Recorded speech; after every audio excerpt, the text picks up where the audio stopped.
There are some things Kickstarter just doesn't tell you when running a Kickstarter campaign. So I'm going to fill you in because they're a big deal. My name is Jason, and last year I successfully funded my first board game, and I'm going to share some insights along the way. Some of these things are little things, some of these things are big things that will make a big difference to your campaign. One of them is huge, actually. So let me go through and tell you all these little things that Kickstarter just doesn't tell you. I could almost rename this video annoying aspects about Kickstarter, but let's keep things positive, shall we? So the first thing they don't tell you is the name you put when you sign up is the name that's always going to be there. So I didn't quite twig this when I set up. I just put my name. I thought maybe it meant my name for legal reasons, so I put my full name. And then once you launch the campaign, you can't change it. So my name, you'll see on there, it says Jason Holman. That's my full name, which is okay because I'm a small independent guy just doing a small independent project. So actually it kind of tells people that what to expect from my project. But if you wanted to, have your business name and look like a big legit company, be careful. So make sure you put the name that you want the audience to see that is making this product. Number 2, currency. When you pick your country, you are tied to that currency. Is it a big deal? I don't know. Like on my project, you can see it says Hong Kong dollars. I'm based in Hong Kong. When I picked Hong Kong, it says Hong Kong dollars. It's kind of annoying. I assumed that I would be able to put the costs of the pledges in US dollars because everyone kind of has a universal knowledge of what board games cost. So, $60 seems to be the standard. So if it could say $60, that would look good. It says to people 450 Hong Kong dollars. They don't, they're going into the currency converter now. So I don't think it's a big deal. It's just a bit of an annoyance. If you do want it to be in another currency, just bear that in mind when selecting your country. And if you just pick, say, America, that might also not work because they might then need, if you're working as a business, they want to see the business documents. So sometimes you don't have a choice. Yeah, like I say, I don't know if it makes it a big deal, but it's just something to bear in mind. Okay, the biggest complaint I have with Kickstarter is just getting found. It's so difficult. And they don't explain how to get found. So you don't even know what the rules are. I emailed them directly to say, how do you get found? So what I mean by this is when you click on, say, board games or whatever category you've got a Kickstarter campaign in, and you scroll and you scroll and you scroll and yours just doesn't come up. Like there were times, I'd scroll and scroll. My campaign's live, it's doing pretty well. I'd scroll and like it's on the 4th page. Or sometimes I'd just give up because I get down to like load more 10 times and my game still hasn't popped up. I've heard some people suggest that how active your community is on the Kickstarter has an influence. So that's why people do like polls. I did one like stretch goals, get participation that gets comments and that hopefully creates activity and boosts you up. But I didn't notice that, didn't have an effect. It's not the success of your campaign because there'd be campaigns above mine with much lower success. And it's not to do with timing. I don't know. It doesn't. They don't give any insight. So that is frustrating, and there's no answer to it. But just bear that in mind. It will be frustrating when your campaign is live that you just can't find it. Even more so when you search. Like, look at this. I search airport, and look at all the stuff that's above my campaign, which doesn't have airport in the name. This one doesn't have it in the name. Neither does this one. This one does, but it's not launched it. This one does. It wasn't as successful. I don't know how it works. So that is very frustrating. There is one factor. So this is another point that Kickstarter doesn't tell you. It doesn't really give you any insight about this. It doesn't give you any hints. But the big factor that does get you found is being a project we love category. Obviously we've seen this all the time. You get a little badge there. And I always just thought it was a nice to have. I didn't quite realize the impact it has. So if you look here on these searches now, go to the scroll down page of the categories of all the games, look at all these. These are all projects we love. You have to come quite far down to here to see the first one, which isn't a project we love. And now we go down a bit more and you see now they start becoming projects we love.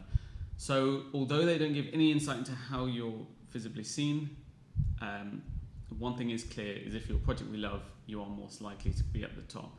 I wish they'd tell you that early on and tell you, okay, apply to be a project we love, these are the categories, etc., but they don't.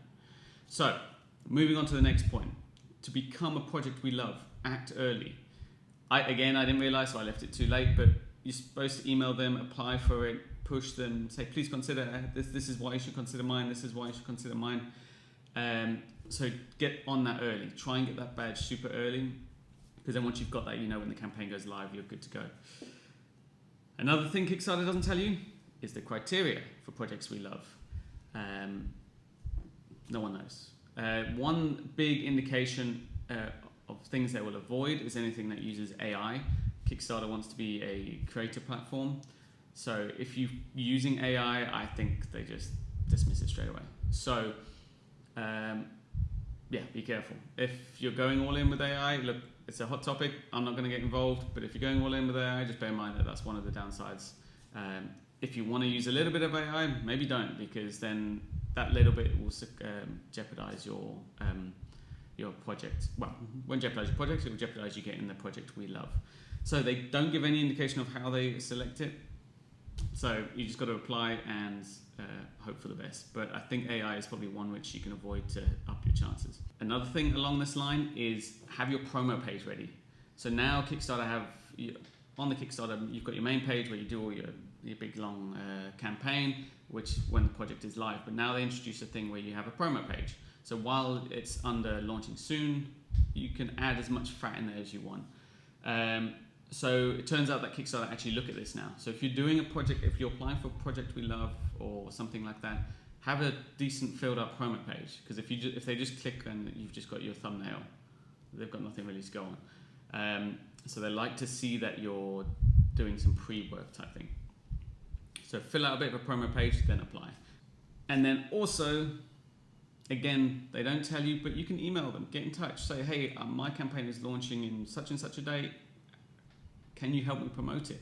So Kickstarter, if you look on their homepage, they don't have much control. Like you see here, it's recommended, and you scroll down and it's more recommended. So those are tailored to each person, so they don't control what goes on there. The only things they do control is on the left here, it's their featured product, and then further down, another featured one. And that's it. So they've got 2 featured products on the homepage. And then if you go up into the heading, they've got a featured product here. So they really don't have much. Email them early and say, hey, I'm launching this. Say, is there any of these featured products I can secure? I did it again a bit late because I learned this, but I emailed them and they're like, oh, we've got a slot on such and such today. We can give you the featured board game here. Sweet. I don't know how much it helped, but any being featured is good. So email them well early. See if you can secure a slot on any kind of promo.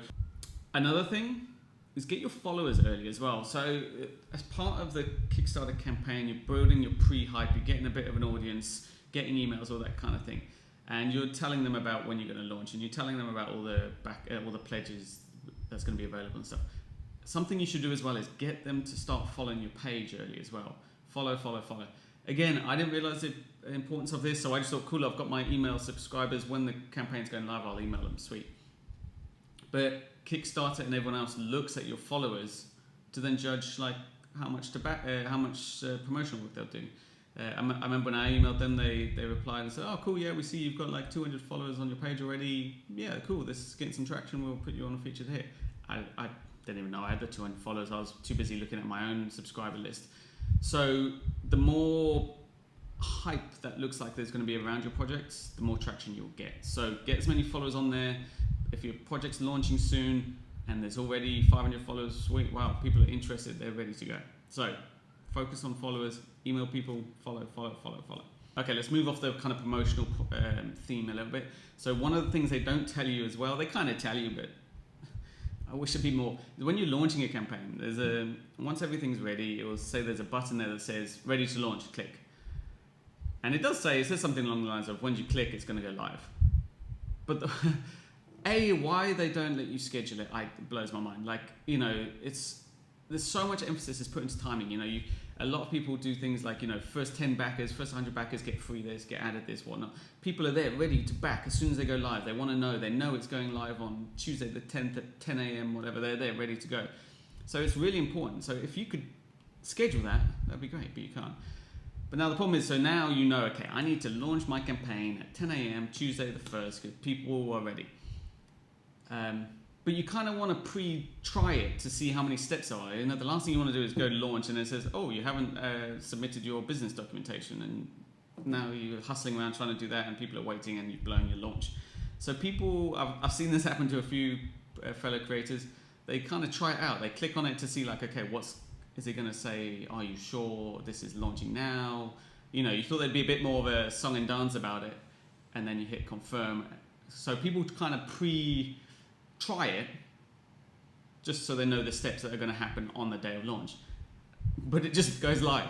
So I've seen co-creators go, oh no, we've gone live early, sending out emails, oh sorry, we've gone live. It kind of ruins their life. So just be careful. When you click go, it goes. And then the final thing, which they don't tell you, which you can do now if you've got future plans. I've backed quite a few projects on my personal account.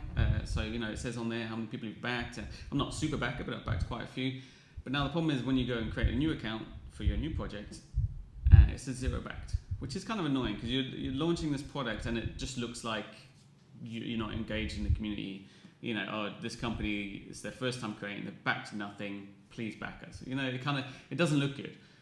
Whereas if they'd seen, you've backed 20 projects, they're like, oh cool, these guys are engaged. They're not just kind of fly by night coming in, trying to take some money and going.